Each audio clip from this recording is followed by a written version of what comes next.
हालात आपके सामने है, मईशत की सूरत हाल आपके सामने है, कोई संजीदगी का मुजाहरा ही नहीं कर रहा कि बिजली इतनी महंगी कर रहे हैं, सब्सिडीज खत्म कर रहे हैं, इंडस्ट्री आपकी बैठ रही है, एग्रीकल्चर आपका बैठ रहे हैं, लोग जॉब्स लूज कर रहे हैं। अभी ताखीरी हर्ब इस्तेमाल करना, निगरान सेटअप को तूल देना, वक्त पर इलेक्शन ना करवाना, ये तो खुली खिलाफ वर्जी नहीं है आइन और कानून की। हैदर वहीद साहब, आइन इस बारे में बहुत वाज़ेह है कि 90 दिन के अंदर इलेक्शन होने हैं, बल्कि अब तो लाहौर हाई कोर्ट की जजमेंट जो है वो भी बहुत क्लियरली ये कहती है कि फिल फॉल इमीडिएटली स्केड्यूल जो है वो ECP अनाउंस करे मशावरत के बाद। पाकिस्तान को माशी तौर पर 2 हिस्सों में तकसीम किया जाए। नॉर्दर्न पाकिस्तान है जो KPK और फ्रंटियर है, और एक सदर्न पाकिस्तान है जो सिंध और बलूचिस्तान। उन कंजम्पशन की मैन्युफैक्चरिंग में लगाएं, वहाँ चीजें बने और वहाँ लोग खर्च करें, और नीचे वाला पाकिस्तान जो है उसको एक्सपोर्ट बेस्ड इंडस्ट्री बनाएं, जिस तरह आपने चाइना में शेंजिन में लगाया था। सब्सक्राइब करें और बेल दबाएं ताकि कोई खबर रह न जाए।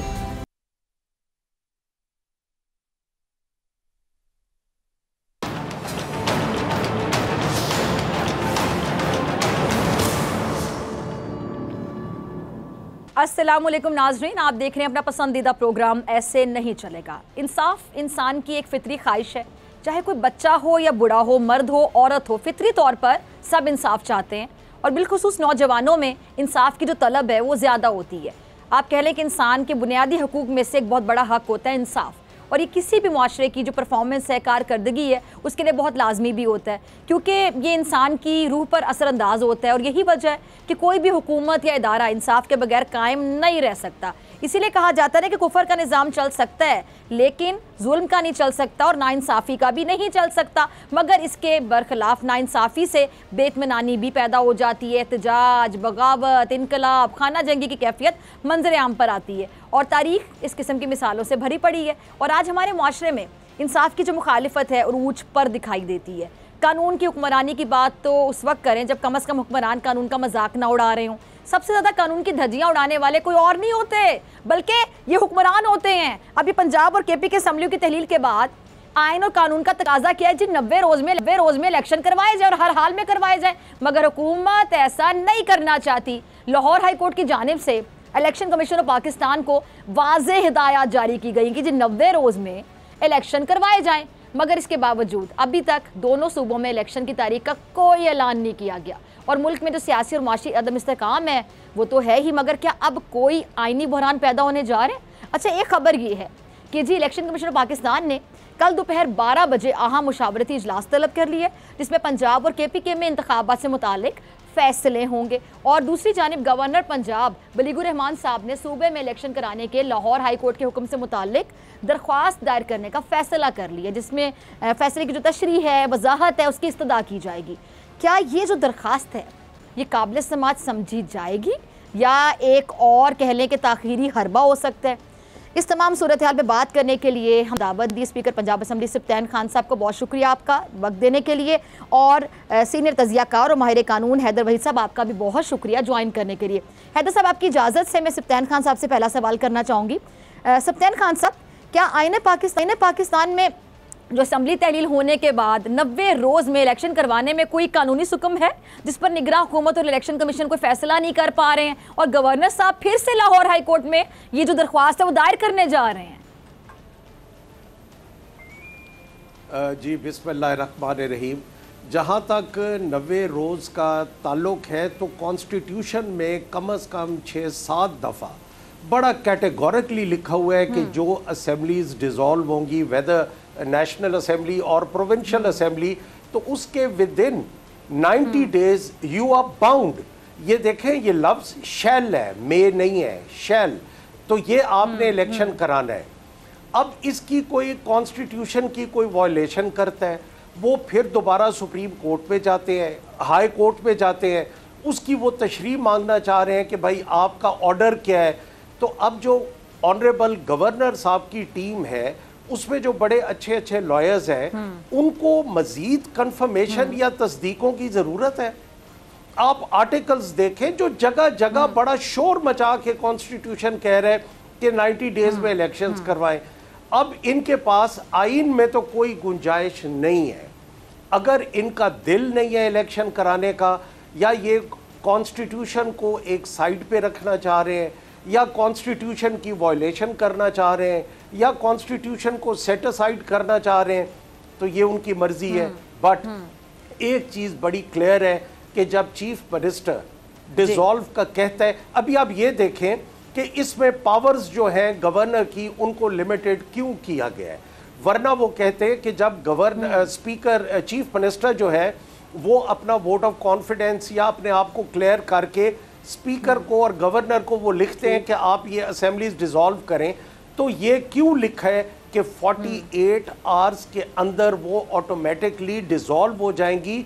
गवर्नर साहब जो हैं वो उसके ऊपर बैठ नहीं सकते और वो ये नहीं कर सकते कि चलो चीफ मिनिस्टर ने रेजोल्यूशन का मुझे लिख के भेज दिया तो मैं 2-4 दिन अभी इसको देखूंगा, मैं करूंगा, मैं no he is legally bound. आइन उसको कह रहे, अदरवाइज कॉन्स्टिट्यूशन कह रहे कि it would be a swear आप कर रहे हैं उसको, कॉन्स्टिट्यूशन से वायलेट कर रहे हैं उसको आप।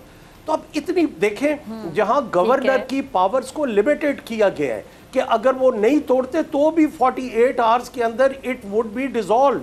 तो उसका मतलब यही है कि जो आईन पाकिस्तान है, जो बड़ी मेहनत से बना हुआ है हमारा 73 का कॉन्स्टिट्यूशन, वो नहीं चाहते कि एक दिन भी जो अवाम है, जो डेमोक्रेटिक रेल एक चल रही है, वो डी रेल हो, अपनी पटड़ी से डेमोक्रेसी उतरे और डेमोक्रेसी को चलना चाहिए। मेरा ख्याल है इस पे बहस है ही नहीं, ये कॉन्सेंसस है सबका।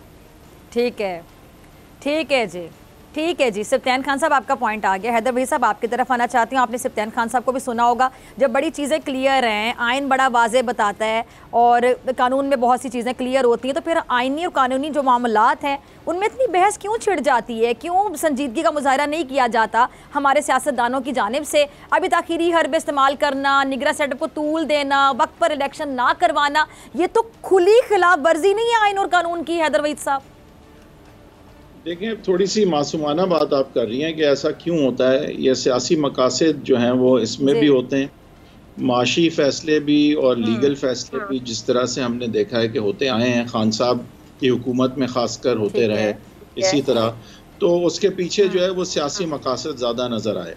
और लिहाजा इवन दो ना सिर्फ कि आइन इस बारे में बहुत वाज़े है कि 90 दिन के अंदर इलेक्शन होने हैं, बल्कि अब तो लाहौर हाई कोर्ट की जजमेंट जो है वो भी बहुत क्लियरली ये कहती है कि फिल फॉल इमीडिएटली स्केड्यूल जो है वो ECP अनाउंस करे मशावरत के बाद। और वो मशावरत है कंसेंसस बनाने के लिए नहीं है, वो मियर कंसल्टेशन है। तो लिहाजा 90 दिन के अंदर की तारीख अभी देना वो तो मेरे ख्याल से उससे कुछ फरार नहीं होना चाहिए, क्योंकि अब आइंदा अल्लाह ना करे कोई ऐसी सिचुएशन होती है कि इलेक्शन आगे पीछे करने भी पड़े, तो वो तो उस वक्त की बात होगी।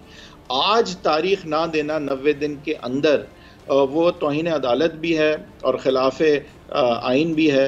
और तौहीन अदालत में बल्कि जो अफसरान हैं इसमें रिस्पॉन्सिबल इंक्लूडिंग चेयरमैन ECP, अगर तो वो अदालत का फैसला नहीं फॉलो करते और स्केड्यूल अनाउंस नहीं करते मशावरत के बाद, तो तौहीन अदालत के अगर वो मुर्तकब होते हैं तो वो ओहदे से भी रिमूव हो सकते हैं इस बुनियाद पर। ठीक है, सिफ्तैन खान साहब आपकी तरफ आना चाहूँगी। जैसा कि हैदर वहीद साहब ने फरमाया कि जी इनके कुछ अपने फ़ायदे भी होते हैं, तो सियासतदानों के कितने भी फ़ायदे हों, आइन से ऊपर तो नहीं हो सकते ना। आइन तो ऊपर है, लेकिन यहाँ पे आइन जो है उसको संजीदा नहीं लिया जाता, या और क्या वजह आपको समझ आती है? और ये जो रवैया है हुकूमत का, इलेक्शन कमीशन का, इस रवैये से तो आइनी बहरान मज़ीद पैदा हो जाएगा और हालात आपके सामने है, मईशत की सूरत हाल आपके सामने है, कोई संजीदगी का मुजाहरा ही नहीं कर रहा। ये देखें, ये जो आर्टिकल 105 सब क्लॉज 3 है, उसमें क्लियरली लिखा है the appointment of care taker cabinet was to be preceded by the appointment of date not later than 90 days from the date of dissolution, from the date of dissolution for the holding of general elections of provincial assembly. The appointment of caretaker cabinet without giving a date for election is a serious violation of Constitution of Islamic Republic of Pakistan. अब ये article 103 clause 3 categorically कह रहे हैं कि आप cabinet भी नहीं बना सकते, आप केयर टेकर चीफ मिनिस्टर से पहले you are legally you are bound to announce the date. अब बात यह है कि हम सारे पॉलिटिकल पार्टीज हैं, हम सब ने अल्टीमेटली जाना तो आवाम के पास है। हम इस कॉन्स्टिट्यूशन का मजाक क्यों उड़ा रहे हैं? इट्स अ होली बुक, ये हमारा आइन जो है ये बहुत, और देखें मुल्क अपने कॉन्स्टिट्यूशन की किस तरह हिफाजत करते हैं, किस तरह वो कॉन्स्टिट्यूशंस को लेके, हाँ कहीं अगर इंटरप्रिटेशन का मसला है तो अदालतें माशाल्लाह हमारी काम कर रही हैं, ऑनरेबल हाई कोर्ट्स हैं, सुप्रीम कोर्ट्स हैं, आप इंटरप्रिटेशन करा लें। बट जहां कुछ चीजें बड़ी सेट रूल्स हैं उनको आप वायलेट कैसे कर रहे हैं? सिर्फ इस वजह से कि आपसे मुल्क चल नहीं रहा, सिर्फ इस वजह से कि IMF आपके कंट्रोल में नहीं आ रहा, सिर्फ इस वजह से कि आप इकोनॉमी को डिक्लाइनिंग पॉइंट की तरफ लेके जा रहे हैं, इस वजह से कि आप इन्फ्लेशन पे काबू नहीं कर रहे, unprecedented decline in standards of living ला रहे हैं, 2 million people have lost their jobs. अब देखें एग्रीकल्चर, आज की लेटेस्ट खबर मैं डॉक्टर फिजा के बिजली इतनी महंगी कर रहे हैं, सब्सिडीज खत्म कर रहे हैं, इंडस्ट्री आपकी बैठ रही है, एग्रीकल्चर आपका बैठ रहे हैं, लोग जॉब्स लूज कर रहे हैं। तो वेयर वी आर हेडिंग, मतलब जब एक चीज आपसे कंट्रोल नहीं हो रही तो आपका फिर यही हाल है ना कि आप इलेक्शन में जाएं, अवाम से फ्रेश मैंडेट लें, जिसको लोग वोट देते हैं उनको देने दें। आप उनको फोर्सफुली, कभी फोर्सफुल तरीके से किसी को आप कन्फाइंड करके रख सकते हैं? क्या ये मुमकिन है डेमोक्रेटिक और आजकल के सिविलाइज्ड दौर में? अभी आपने ये जो फैसले की बात की है, आपने भी और वहीद हैदर साहब ने भी, उसमें अगर आप कहें तो 1 मिनट में एक लाइन में पढ़ दूं जी, प्लीज प्लीज। ये ऑनरेबल हाई कोर्ट ने कहा है इलेक्शन, जी जी प्लीज पढ़िएगा। अच्छा, election commission of Pakistan is directed to immediately announce the date of election of the provincial assembly of Punjab with the notification specifying reasons after consultation with the governor of Punjab being the constitutional head of the province to ensure the elections are held not later than 90 days as per the mandate of the constitution. High court ने भी categorically लिख दिया, constitution 8 दफा कह चुका है। अब अगर एक बात है जिसकी लाठी उसकी भैंस, अब वो कहते हैं कि हम कॉन्स्टिट्यूशन को भी नहीं मानते। गवर्नर साहब कहते हैं कि मुझे इस फैसले की समझ नहीं आई, मैं मजीद समझना चाह रहा हूं। तो क्या गवर्नर के लेवल पे ये बात कहनी चाहिए कि मुझे हाई कोर्ट के डिसीजन की समझ नहीं आई और मैं मजीद? तो आज जो आपका 4 घंटे का सेशन रहा, तो इलेक्शन कमीशन वालों ने आपको कुछ नहीं समझाया। दैट मीन्स कि ऑनरेबल गवर्नर साहब, आई एम सॉरी टू से, आप समझना ही नहीं चाह रहे। आप जब एक बात, अब कोई कहे कि बाहर दिन है और मैं कहूं कि नहीं रात है, डॉक्टर साहिबा आप भी कहे रात है, वो कहे नहीं दिन है, मैं ना मानूं, तो इसका तो फिर कोई, बट हिस्ट्री लिखती है, देखें तारीख कभी चुप नहीं रहती, हर चीज़ हमारी लिखी जाएगी, आने वाले दिनों में सबका रोल लिखा जाएगा। और ये भी कोई पता नहीं, हमारी ऑनरेबल अदालतों ने सिसिलियन माफिया और ये और वो और सब कुछ किया था ना, लेकिन अब ये देखें कि बड़ी एक इंटरेस्टिंग चीज़ है, जब गवर्नमेंट उनकी चल रही है तो मरियम बीबी इतनी एग्रेसिव तरीके से फील्ड में क्यों आ गई हैं? डॉक्टर उनके जो खामंद हैं, sorry not doctor Safdar, captain Safdar साहब कुछ और बात कर रहे हैं। वो मतलब इतनी कंफ्यूजन, इतनी चीजों को मिंगल अप किया जा रहा है कि कॉन्स्टिट्यूशन को आप साइड पे ला रहे हैं। हैरत हो रही है कि we are heading, Haider Waheed साहब हम किधर जा रहे हैं? I am not able to understand.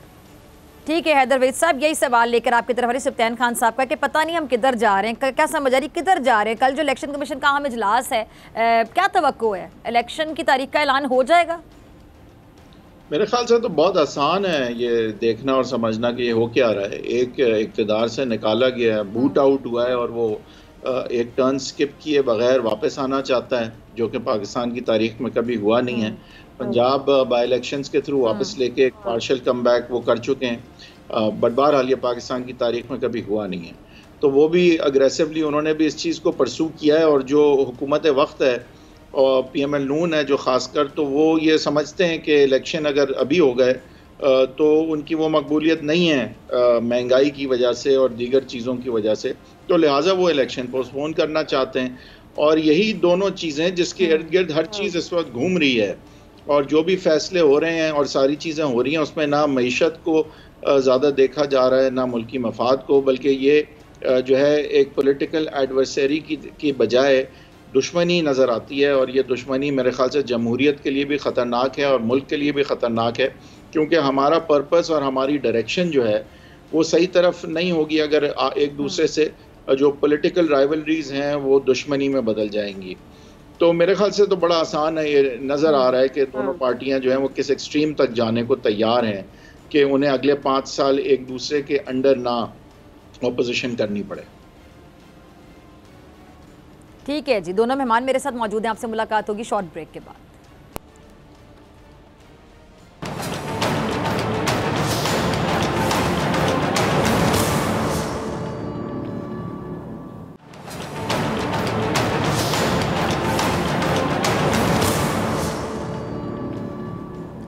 Welcome back नाज़रीन, सिप्तान खान साहब और हैदर वहीद साहब मेरे साथ मौजूद हैं। दोनों मेहमानों का फिर से बहुत शुक्रिया ज्वाइन करने के लिए, वक्त देने के लिए। अच्छा सिप्तान साहब, ब्रेक से पहले हैदर वहीद साहब ने अपना मौक़िफ़ दिया और इस हवाले से बड़ी एक क्लियर बात की, जब चीज़ें क्लियर हैं, आइन में बाकायदा क्लियर है, तो फिर क्यों इतनी बहस छिड़ जाती है। अच्छा, आपकी जो 1 महीना जो हो गया, असम्बलियाँ तहलील हुए, अब कुछ दिन रह गए हैं, 2 महीने रह गए हैं, तो इलेक्शन के हवाले से आप लोगों की तैयारी भी कैसी है, ज़रा ये भी बता दें, या फिर सारा जो जोर है इलेक्शन की तारीख पर रखा हुआ है? अच्छा जी, देखिए, पहले इलेक्शन की तारीख अनाउंस होगी तो हम लोग मैदान में उतरेंगे ना। जहाँ तक ताल्लुक है कि उनके जो लीडर साहब हैं मियाँ मोहम्मद नवाज शरीफ साहब, उनको किसने रोका हुआ है? अगर इनकी ख्वाहिश है, PMLN वालों की ख्वाहिश है कि उनको पाकिस्तान ले आए, तो भाई अब तो गवर्नमेंट भी उनकी है।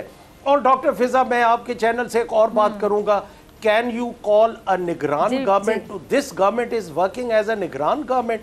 Is it? ये निगरान गवर्नमेंट इस तरह के काम करती है? अब तो आप क्लियरली कहें कि PMLN की गवर्नमेंट है पंजाब में, PMLN की गवर्नमेंट है फेडरल में, PMLN की गवर्नमेंट है हर तरफ, तो मियां मोहम्मद नवाज शरीफ साहब को ले आए। हमने तो नहीं रोका हुआ, हम कैसे रोक सकते हैं? वो अपना नैरेटिव दें, वो अवाम में जाएं, और अगर इनका ग्राफ 5 साल मजीद नहीं उठता तो वो 5 साल फिर लोगों को सजा मिलेगी, या 3 साल या 2 साल, और कॉन्स्टिट्यूशन किधर गया और वो सारी चीजें किधर गई? सिर्फ इनकी गवर्नमेंट, जब तक इनकी पॉपुलैरिटी का ग्राफ, तो मैं ये समझता हूं कि इनकी पार्टी में भी हक और सच की बात करने वाले शायद खाकान अब्बासी साहब को देख लें, कैप्टन सफदर साहब को देख लें, उनका नैरेटिव याद करें जो PMLN का गवर्नमेंट से निकाले जाने के बाद वो नैरेटिव था, वो बातें कहाँ गई? अब जब नैरेटिव ही चेंज हो गया, सफदर साहब आजकल आप लोगों के बड़े फेवरेट बने होंगे सिप्तान साहब। नहीं, जो एक हक की बात उन्होंने की है, फेवरेटिज्म नहीं है। चले देखें डॉक्टर साहिबा, कम से कम कोई बात, सच्ची बात करने वाला तो पार्टी में हो ना। अब इनकी 3 साल पॉपुलैरिटी ग्राफ ऊपर नहीं जाता, हर कोई तो क्या वो अवाम का नुकसान है? वो मतलब ये कोई बात है करने वाली? अब ये अपनी पॉपुलैरिटी को देखते रहे।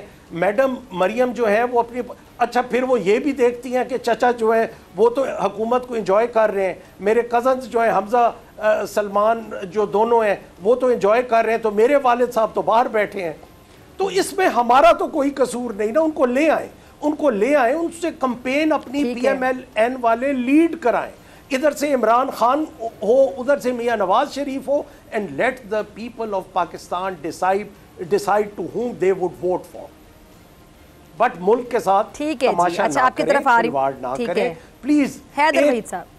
ठीक है जी सिप्तान साहब, ठीक है, आपका पॉइंट आ गया। हैदर वहीद साहब, मरियम साहिबा जो है काफ़ी मुतहरिक नज़र आ रही हैं, और एक और चीज़ की जो यूथ है उसको बड़ा इन्वॉल्व करने की कोशिश की जा रही है, यूथ पे बड़ा फोकस किया जा रहा है। तो बहुत से लोग एक लाइटर नोट पे बात करते हैं सोशल मीडिया पे कि जी जिस तरह इमरान खान साहब जो करते हैं और फ़ौरन उसको कॉपी कर लिया जाता है, तो ये जो यूथ है इस पर अब ज़्यादा एतमाद करना, PMLN ने भी शायद इस बात को महसूस किया कि जो यंगस्टर्स हैं वो मुस्तकबिल हैं। इस पर ज़रा मैं आपका कमेंट चाहूँगी। और मरियम साहिबा ने एक और बात की, इस्टेब्लिशमेंट ने सर से हाथ उठा लिया है, अब खान साहब बदलिया के घोड़े पर सवार होकर वापसी की कोशिशें कर रहे हैं। इन दोनों पर कॉमेंट कर दीजिएगा।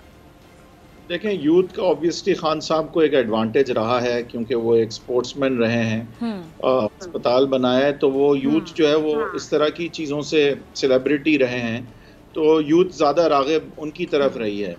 और पीएमएल नून और मरियम नवाज साहिबा के थ्रू और उनका ये क्लियरली एक मिशन अब नज़र आ रहा है कि वो यूथ के वोट की तरफ जो है वो तवज्जो देना चाहती हैं, और उनका जो तरीका है तो वो क्या ये मुख्तलिफ है। इंस्पिरेशन जो है, सॉरी मैं आपकी बात काट रही हूँ, ये इंस्पिरेशन खान साहब से मिली, पीटीआई से मिली इनको? इंस्पिरेशन तो नहीं कहूँगा ना, ज़रूरत मिली। जब उन्होंने देखा कि खान साहब ले जा रहे हैं यूथ को, तो जाहिर है वो ये लड़ेंगी, तो वो मैदान में आई हैं। इंस्पिरेशन मैं नहीं कहूँगा, मैं कहूँगा कि जाहिर है उन्होंने ये फील किया है कि खान साहब की यहाँ सफ़क़त है, तो लिहाजा हमें भी ज़रूरत है कि हम केटर करें यूथ की तरफ।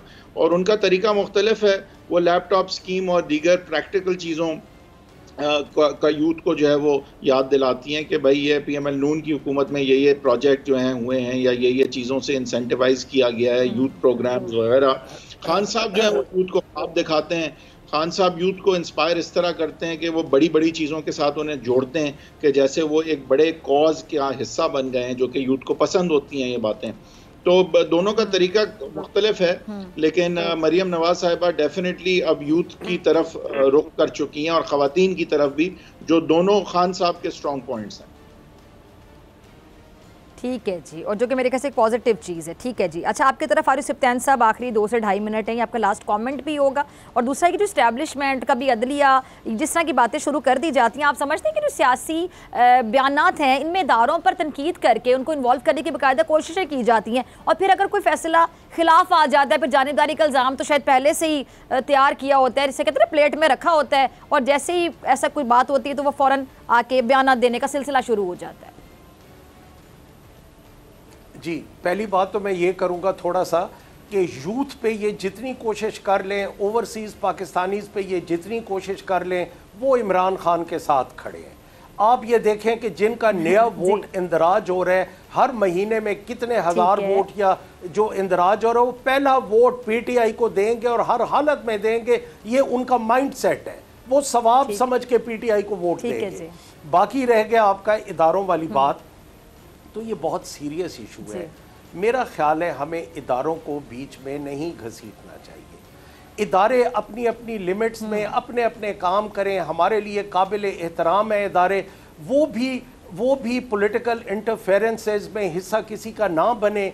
जुडिशरी है, इंडिपेंडेंट डिसीजंस आ रहे हैं, किसी को अच्छा लगता है, बुरा लगता है, उसके खिलाफ अपील्स के लिए अदालतें खुली हैं, हमें भी रिलीफ मिल रहा है, PMLN को भी रिलीफ मिल रहा है। तो हमें इदारों पे बेजा तनकीद नहीं करनी चाहिए, और इदारों को भी चाहिए कि वो भी बहुत ज़्यादा इंटरफेरेंस ना करें। इसी में पाकिस्तान की इज़्ज़त है, इसी में हमारे, देखें ना डॉक्टर साहिबा, इदारे भी तो हमारे हैं ना, कोई खुदा ना खास्ता किसी और मुल्क के तो नहीं है ना। तो हमें अपनी इदारों का भी ख्याल करना चाहिए, इदारों को हमारा ख्याल करना चाहिए, और ये मिलजुल के, पाकिस्तान एक जमहूरी मुल्क है, और जब इतने साल डेमोक्रेसी डीरेल हुई, तो उस वक्त ये पार्लियामेंट्री डेमोक्रेसी को ख़त्म कर देना चाहिए, रेफरेंडम करा लेते अगर प्रेसिडेंशियल फॉर्म ऑफ गवर्नमेंट, या जब वो नहीं हुआ, और जो प्रिवेल कर रहे under the constitution of Islamic Republic of Pakistan, तो प्लीज़ हम सबको रिक्वेस्ट करते हैं कि अपने अपने पैरामीटर्स के अंदर रहें। ठीक है, सिफ्तान खान साहब और हैदर भाई साहब, आप दोनों क्रिया नाज़रीन, आपसे मुलाकात होगी ब्रेक के बाद मेरे साथ मौजूद होंगे शब्बर जैदी साहब।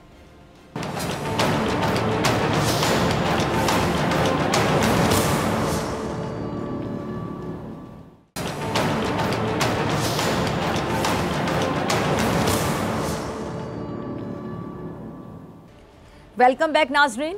वज़ीर ख़जाना इसहाक़ डार साहब ने गरीब को महंगाई की सूली पर तो चढ़ाया हुआ था ही, अब चूल्हे जो ठंडे करने का एक नया बंदोबस्त कर दिया गया। ज़रा सुन लीजिएगा, अब आप एक चूल्हा आधा महीना चलाएंगे, एक वक्त खाना पकाएंगे, तभी जो गैस बिलों में होशरुबा जो इजाफा है उससे बच पाएंगे। जी हाँ, अगर गलती से महीने भर चूल्हा जला लिया तो फिर 56 यूनिट खर्च हो जाएंगे, और जो बिल है वो 23% महंगा आएगा। शाबाश, ये है डार साहब का पाकिस्तानी अवाम के लिए IMF से लिया गया तोहफा।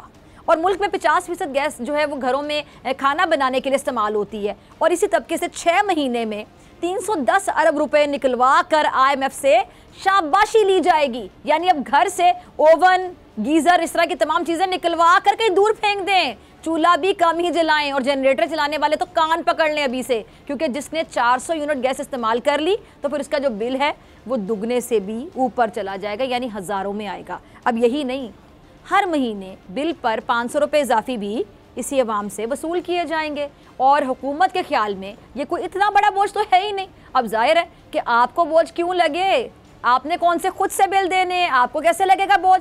अब ज़रा आइए सनतों की जानिब। जो गैस से बनती है बिजली और वो महंगाई हुई तो फिर खाने पीने सोच लें, घरेलू इस्तेमाल की जितनी भी चीज़ें हैं उनकी महंगी होने का जो बोझ है वो किस पे पड़ेगा? यकीनी तौर पे अवाम पे पड़ेगा। बिजली पहले ही महंगी की जा चुकी है और भी महंगी हो जाएगी, और अवाम से इतनी कुर्बानियाँ लेने वाले हुक्मरान ज़रा ख़ुद तो बता दें कि किसने अपनी कारों और ये जो मुलाजिमों हैं उनकी फ़ौज को कम किया, किसने मुफ्त पेट्रोल, मेडिकल, मरात, फ़ॉरेन जो ट्रिप्स हैं उसको छोड़ना तो दूर, उल्टा जो नए वज़ीर हैं, नए मुशीर हैं वो भर्ती किए जा रहे हैं। अब हो सकता है कि इसी अशराफिया के कई लोग उस कतार में भी खड़े हों जिसने हर पाकिस्तानी का दिल चीर कर रख दिए। अब लाहौर में जो हमारी अशराफियाँ हैं, जेब में पैसे लिए महंगी ब्रांडेड जो कॉफ़ी है वो ख़रीदने के इंतज़ार में बड़े सब्र से कतार बनाए नज़र आई। अब दूसरी जानिब वो कतारें भी आपको याद होंगी जिसमें माएँ बहनें सस्ते राशन के ट्रकों और स्टोर्स के बाहर सड़क पर घंटों लाइन में खड़ी रहीं। क्या कायद का पाकिस्तान दो कतारों में बंट गया? क्या इस मुल्क में यही दो तबके हैं, एक इंतहाई अमीर और दूसरा इंतहाई गरीब? क्या ये जो तबकाती फ़र्क है, बढ़ती महंगाई है, ये मुल्क से मिडिल क्लास का खात्मा कर रही है जो किसी भी मुल्क की तरक्की की ज़मानत होती है? इस पर मज़ीद बात करेंगे। मेरे साथ मौजूद मेहमान मौजूद हैं, एक चेयरमैन FBR और माहिर माशियात शब्बर जैदी साहब। बहुत शुक्रिया ज्वाइन करने के लिए, वक्त देने के लिए। शब्बर जैदी साहब, पहले ज़रा ये कितारों में बटे हुए पाकिस्तान के बारे में बात कर लेते हैं। ये बेहिसी है या असल पाकिस्तान यही है जिसका अक्स हमें इन तस्वीर में नज़र आया? देखिए, असल पाकिस्तान यही है, और ये एक बात आप दिमाग से निकाल दें, पाकिस्तान हमेशा से यही है, ये अभी नहीं बनी है कतारें। पाकिस्तान में कभी ये कतारें खत्म नहीं हुई।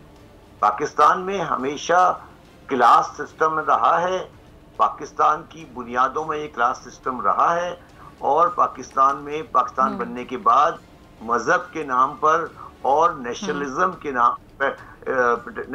के नाम पर और इंडिया से दुश्मनी के नाम पर इस क्लास सिस्टम को मजबूत किया गया है। और पाकिस्तान में एक बहुत तरीके से, बहुत सोचे समझे तरीके से वो लोग जो इकोनॉमिक इक्विटी की बात करते हैं, जिसको हम इकोनॉमिक्स में प्रोग्रेसिव लोग कहते हैं, उनको शाही किले के कैद खाने में टॉर्चर से मार दिया गया है। तो अब अगर आपको ये हसन नासिर शहीद जो थे वो इसी में शहीद हुए थे, अब अगर आपको ये भुगतना पड़ रहा है तो हम तो इसका इंतजार कर रहे थे, अब वो दिन आ गया, तो अब देखते हैं आगे क्या होता है। फिर शब्बर साहब, गरीब आदमी को कहाँ देख रहे हैं आप? गरीब आदमी, देखिए मेरी बात सुने, गरीब आदमी मुल्क में, इस माशरे में हमेशा से गरीब है, और अभी पाकिस्तान में वो पोजीशन नहीं आई कि कोई आदमी भूखा मर रहा है।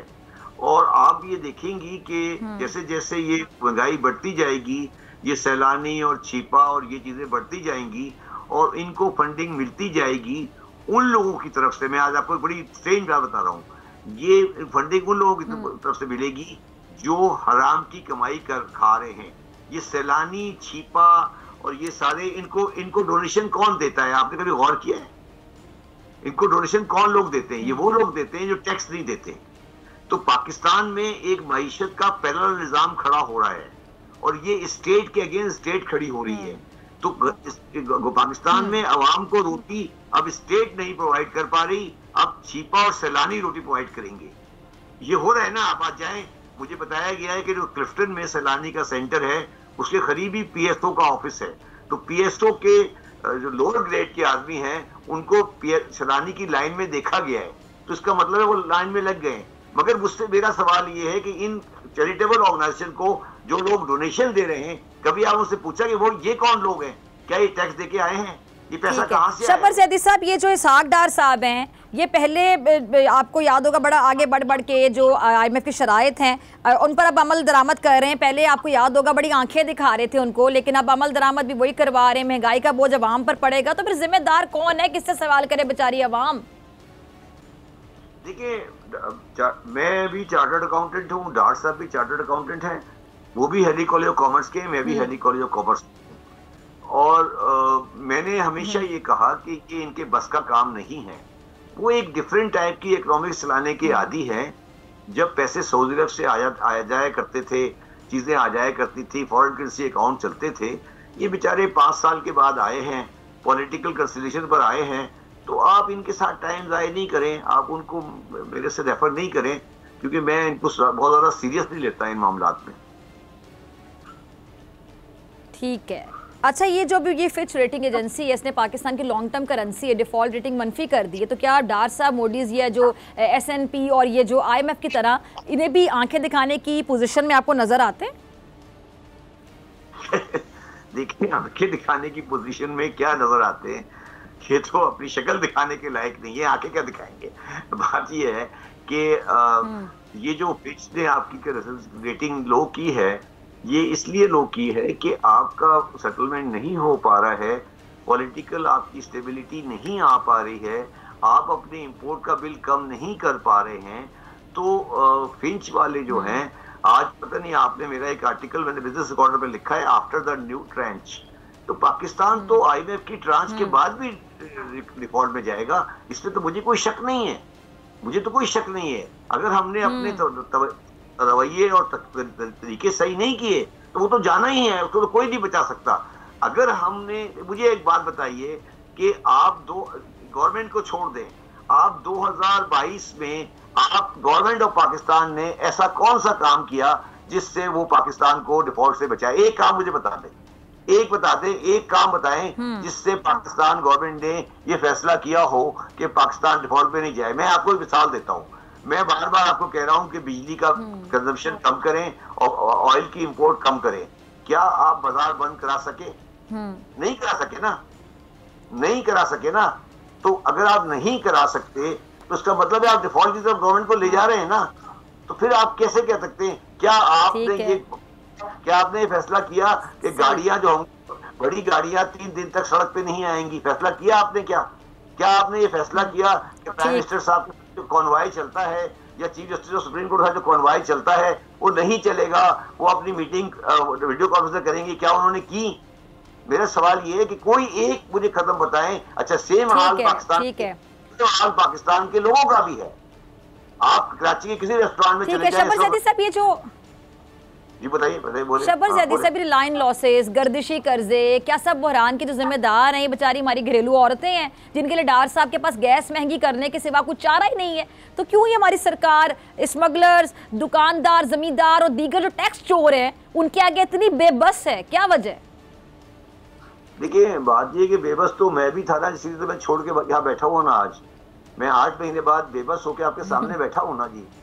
तो बात ये है कि बेबस डार साहब नहीं है, बेबस पाकिस्तान की रियासत है। पाकिस्तान के बदमाश माफिया ने पाकिस्तान की स्टेज को होस्टेज बना लिया है। देखिए, मैं आपको बड़ी एक सिंपल, तो किसने कंट्रोल करना है इन्हें? मैं बताता हूँ किसने करना है शब्बर ज़ैदी साहब? हाँ, जी। मुशर्रफ साहब के जमाने में एक सर्वे हुआ था पाकिस्तान का, एक सर्वे हुआ था पाकिस्तान के जमाने, इसका याद होगा आपको। वो सर्वे की सारी जो रिकॉर्ड है फौजियों में बंद पड़ा है, उसको हम बाहर नहीं निकाल सके। फौज थी, वो फौज मार्शल गवर्नमेंट थी। It was not a democratic government, it was a martial government. और वो चीफ एग्जीक्यूटिव थे जो इतनी पावर थी कि उन्होंने आइन तब्दील कर सकते थे, वो नहीं कर सके। तो अब सवाल आपने बड़े सा सवाल किया, कौन करेगा? देखिए, कुछ चीजें होती हैं जो मर्जी से की जाती हैं, कुछ चीजें होती हैं जो मजबूरी में की जाती हैं। पाकिस्तान अब उस जगह पे जा रहा है जब मजबूरी में चीजें होंगी।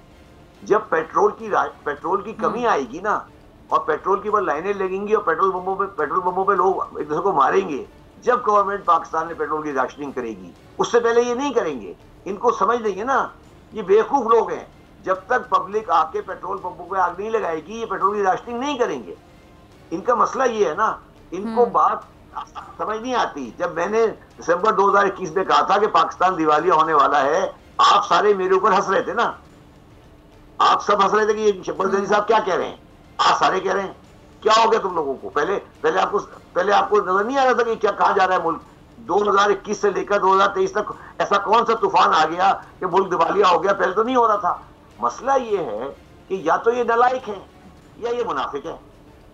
तो पहले पाकिस्तानियों को ये चाहिए कि सबसे पहला ये नालायक है या ये मुनाफिक हैं।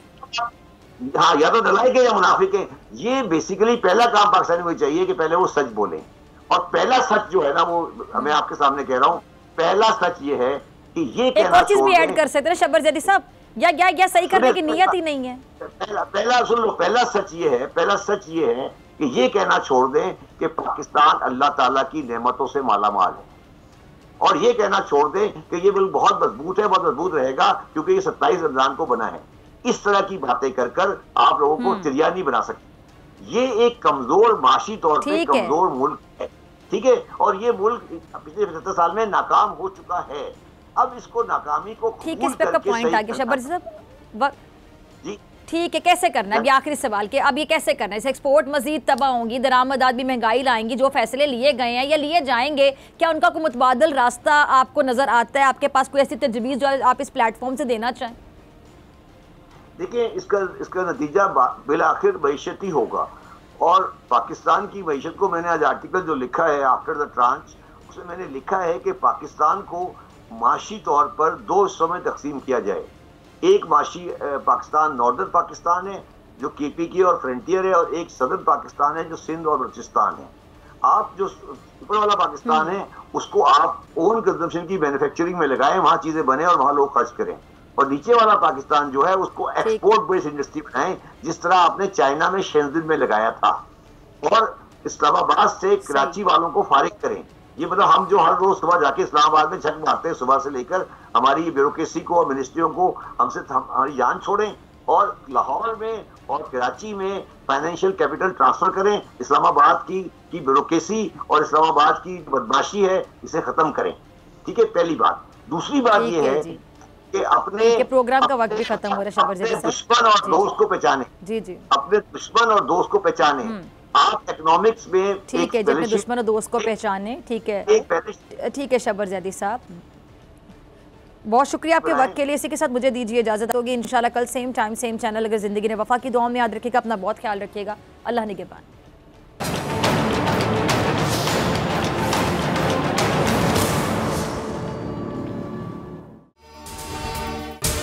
अगर आपको ये वीडियो पसंद आई तो सब्सक्राइब करें और बेल आइकन पर क्लिक करें। बोल उड़ाएगा सबका होश, भूल जाएंगे सब अपना जोश। देखिए पाकिस्तान की सबसे बड़ी PSL ट्रांसमिशन सकलैन मुश्ताक, रमीज राजा, सुहेब अलवी, जमील फारूकी और फहीम खान के साथ खेल का जुनून रोजाना रात 11 बजे सिर्फ बोल न्यूज पर। सब्सक्राइब करें और बेल दबाएं ताकि कोई खबर रह न जाए।